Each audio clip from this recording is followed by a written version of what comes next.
ஓகேம்மா 11.6 எக்ஸசைஸில் 11th sum 1 by X into log X into log of log எக்ஸை integrate பண்ண சொல்கிறாங்க. ஸோ இன்டகிரேஷன் இன்ட்டு டிஎக்ஸ்ன்னு போட்டுக்கலாம். இப்போ நம்ம எடுக்க வேண்டியது லெட் டி ஈக்குவல் டு என்ன எடுக்கிறேன்னா இந்த டேர்ம் ஃபுல்லாக நான் டீன்னு எடுக்கிறேன். Log of log X.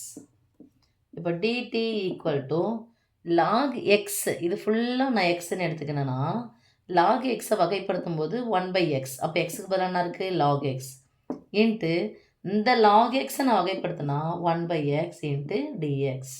Okay, இப்போ பாருங்கள் இந்த எக்ஸை முன்னாடி எடுத்துகிட்டு வந்துடலாம்.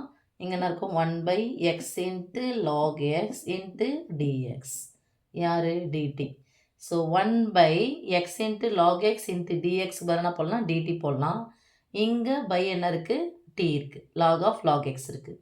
ஸோ இன்டகிரேஷன் டிடி பை இதுக்கு ஃபுல்லாக 1 by X into log X into dx பதிலாக டிடி பை இந்த பை ஈக்குவல் இது என்னது, இது ஃபுல்லாக என்ன எடுத்துக்கிறோம் டீன்னு எடுத்துக்கிறோம்.